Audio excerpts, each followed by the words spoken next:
नमस्कार। चैनल को सब्सक्राइब करना मत भूलिए। वीडियो को लाइक करें, शेयर करें, कमेंट बॉक्स में अपनी राय रखिए। पांडवों को एकचक्रा नगरी में रहते कुछ काल व्यतीत हो गया तो एक दिन उनके यहाँ भ्रमण करता हुआ एक ब्राह्मण आया। पांडवों ने उसका यथोचित सत्कार करके पूछा, देव, आपका आगमन कहाँ से हो रहा है? ब्राह्मण ने उत्तर दिया, मैं महाराज द्रुपद की नगरी पांचाल से आ रहा हूँ। वहां पर द्रुपद की कन्या द्रौपदी के स्वयंवर के लिए अनेक देशों के राजा महाराजा पधारे हुए हैं।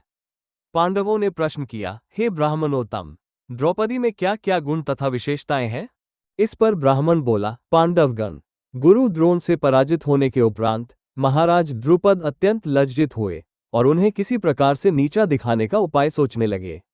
इसी चिंता में एक बार वे घूमते हुए कल्याणी नगरी के ब्राह्मणों की बस्ती में पहुंचे। वहां उनकी भेंट याज तथा उपयाज नामक महान कर्मकांडी ब्राह्मण भाइयों से हुई। राजा द्रुपद ने उनकी सेवा करके उन्हें प्रसन्न कर लिया एवं उनसे द्रोणाचार्य के मारने का उपाय पूछा। उनके पूछने पर बड़े भाई याज ने कहा, इसके लिए आप एक विशाल यज्ञ का आयोजन करें।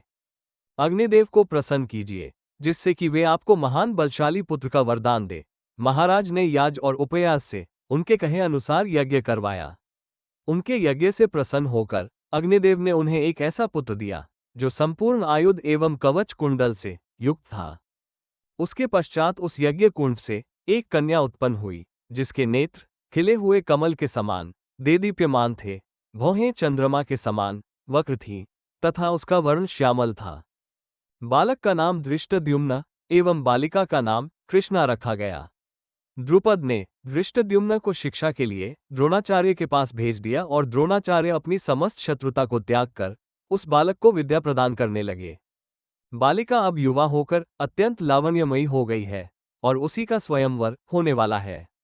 उस ब्राह्मण के प्रस्थान करने के पश्चात पांडवों से भेंट करने वेदव्यास जी आ पहुंचे।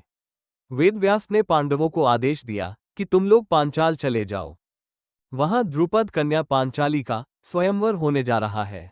वो कन्या तुम लोगों के लिए सर्वथा योग्य है क्योंकि पूर्व जन्म में उसने भगवान शंकर की तपस्या की थी और उसकी तपस्या से प्रसन्न होकर शिव जी ने उसे अगले जन्म में 5 उत्तम पति प्राप्त होने का वरदान दिया था। वो देवी स्वरूपा बालिका सब भांति से तुम लोगों के योग्य ही है। तुम लोग वहां जाकर उसे प्राप्त करो। इतना कहकर वेद व्यास वहां से चले गए।